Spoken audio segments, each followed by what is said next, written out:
Terima kasih Anda masih bersama kami. Bagi Anda yang baru saja bergabung, kami hadirkan kembali 3 berita utama hari ini.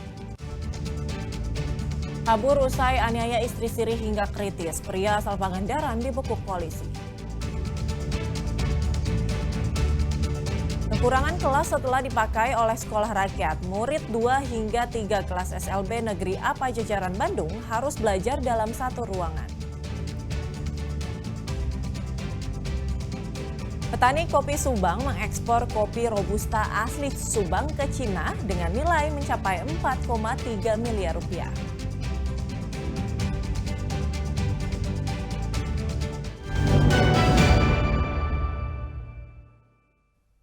Ratusan warga Kelurahan Sukamenteri Kecamatan Garut Kota antre panjang untuk menerima bantuan pangan berupa 20 kg beras untuk bulan Juni dan Juli.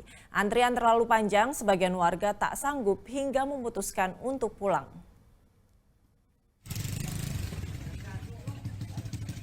Menunggu dalam waktu yang lama, berhimpitan dengan warga lain, tetap dijalani oleh penerima bantuan pangan berupa beras di Kelurahan Sukamenteri Kecamatan Garut Kota, Kabupaten Garut. Namun, tak kuat berdiri di panjangnya antrean sejak pagi, membuat seorang ibu memutuskan pulang ke rumah dan baru kembali ke kelurahan pada siang hari saat antrean sudah sepi. Ramai gitu ya. Pulang lagi, Bu. Oh, jadi karena berdesakan Ibu pulang lagi dulu. Ngambil lagi gitu ya. Oke. Bil. Udah dapat berapa banyak, Bu? Dua. Bantuan pangan berupa beras 10 kg per bulan yang diperuntukkan bagi warga yang masuk kategori kurang mampu atau warga miskin di Kelurahan Sukamenteri tahun ini justru malah bertambah, bukannya berkurang. Dari 1.100 penerima di tahun 2024 lalu menjadi lebih dari 1.400 penerima di tahun ini. Agar antrean tidak terlalu panjang dan berdesakan, pihak kelurahan mengatur jadwal pembagian bantuan per RT. Tahun ini 1.454 KPM. Nah, tahun kemarin malah 1.100, Bang, jadi ada peningkatan. Yang dibagikan untuk bulan apa ini, Pak? Ini bulan Juli karena 2 bulan ada antrian itu panjang. Untuk mengantisipasi antrian panjang itu kami jadwalkan. Jadi per satu hari itu ada 3 RW, dan kami melibatkan juga RT, RW, para kader untuk membantu di sini. Pengaturan jadwal pembagian bantuan ini dilakukan karena tidak ingin kejadian petaka makan gratis di Pendopo Garut pada tanggal 18 Juli lalu terulang lagi. Pada kejadian tersebut, 3 nyawa warga dan anggota polisi melayang. Eko Setiabudi melaporkan dari Garut. Kondisi menyedihkan masih dialami para siswa berkebutuhan khusus di Sekolah Luar Biasa Negeri atau SLBNA Pajajaran Wiatawiguna Bandung. Setelah sempat direlokasi ke SLB Cicendo ketika kembali menempati gedung di Wiataguna, sejumlah kelas menyusut hingga hampir 70% karena digunakan untuk kepentingan sekolah rakyat.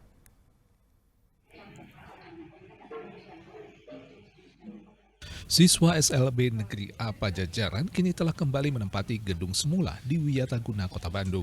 Sebelumnya, saat gedung kompleks SLBNA Pajajaran direnovasi yang sebagiannya digunakan untuk sekolah rakyat, siswa dan guru dipindahkan ke SLB Cicendo. Namun ketika kembali, murid tunanetra dari tingkat TK hingga SMA harus belajar dengan saling berhimpitan.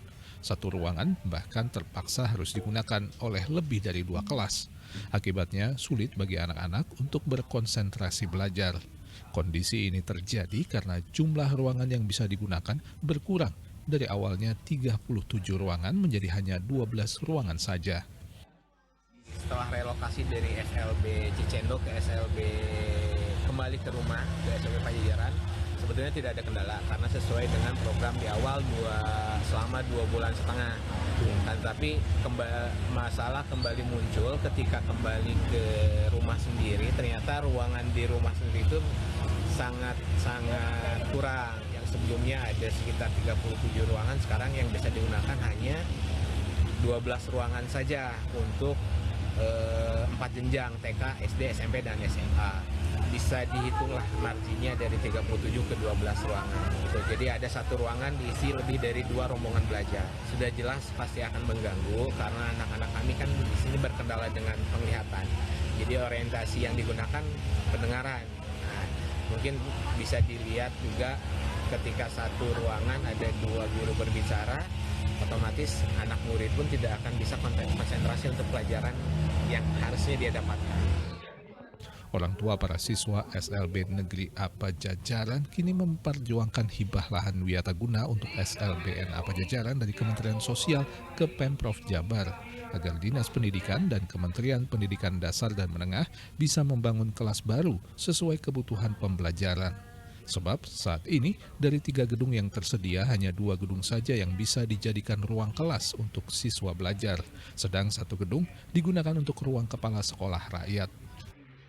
Beriring berjalannya waktu berkurang jadi 5 gedung, kemudian berkurang lagi di kondisi yang kemarin terjadi jadi 3 gedung, jadi hanya 2 gedung yang kita bisa pergunakan di gedung C dan gedung B, dan alhamdulillah kami bisa memperjuangkan mendapatkan gedung baru, gedung E, dan pada pelaksanaannya ternyata tidak dijadikan ruang pembelajaran tapi sebagai kantor kepala sekolah, karena kantor kepala sekolah pun akhirnya diserahkan ke pihak sentra untuk kantor kepala sekolah, sekolah rakyat. Kami mengharapkan kepemilikan tanah untuk hibah ke Pemprov Jabar segera direalisasi berdasarkan hasil berita acara pertemuan komite sekolah, distrik, dan Dirjen Sos yang Komite sekolah berharap pemerintah maupun pemangku kebijakan terkait dapat memberikan solusi nyata agar hak anak-anak disabilitas atas pendidikan yang layak dapat terpenuhi. Muhammad Rizal melaporkan dari Kota Bandung. Ya, kopi dari petani Subang kini berhasil menembus pasar ekspor. Senin lalu, Wakil Menteri Perdagangan dan Bupati Subang melepas ekspor 3 peti kemas kopi Robusta asal Subang ke Cina.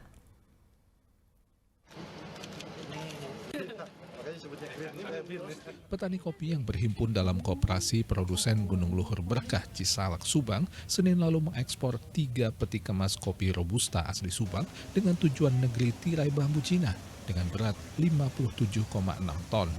Wakil Menteri Perdagangan yang turut melepas ekspor kopi Subang senilai $264.000 Amerika Serikat atau sekitar 4,3 miliar rupiah itu optimis kopi asal Indonesia bakal bisa menembus sejumlah pasar strategis dunia sehingga diharapkan bisa meningkatkan kesejahteraan para petani kopi. Kita akan selalu mengekspor gimana caranya berupaya untuk meningkatkan ekspor kita ke lintas negara. Kalau tadi kan salamnya 5 benua ya. Jadi mudah-mudahan hari ini ke Cina tentu tidak menutup kemungkinan untuk bisa ekspansi ke negara-negara lainnya termasuk di Uni Eropa. Apalagi kita punya Indonesia EU SIPA yang tahun ini insya Allah akan diratifikasi dengan tarif 0%. Ini mudah-mudahan bisa menjadi potensi ataupun market baru untuk Indonesia. Lalu kemudian ke Amerika kita tahu tarifnya juga 19%. Nah mudah-mudahan kita akan selalu ekspor. Bahkan kalau kopi ini juga mempunyai potensi untuk ekspor ke Australia dan Selandia Baru. Pemerintah Kabupaten Subang menyambut ekspor kopi petani. Selain ekspor kopi, Kabupaten Subang juga berencana akan melakukan ekspor nanas sebagai buah tropis khas wilayah itu. Pemkab Subang juga akan menjaga keseimbangan ketersediaan lahan bagi sejumlah komoditas pertanian strategis sehingga petani bisa mengoptimalkan produksi mereka. Subang ini kan ada 3 lah, sekarang ada 3 poin. Bagaimana kita mempertahankan lumbung padi kita, lalu juga nanas kita, 3, sekarang ada yang baru kopi. Mudah-mudahan ini bisa jadi komoditi baru yang bisa juga nanti membantu perekonomian masyarakat lokal khususnya di daerah Cisalak ini. Dengan potensi kopi ini untuk lahan gimana? Ya, lahan kita cek sampai hari ini masih aman. Mudah-mudahan kedepannya kita bisa terus mempertahankan ini.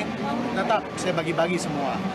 Lahan tehnya harus tetap terjaga, lahan kebun kopinya harus tetap terjaga, maupun pesawahannya harus tetap terjaga. Jadi jangan sampai ada saling tumpang tindih. Dan lahan di Kabupaten Subang masih luas, mudah-mudahan masih bisa kita lakukan.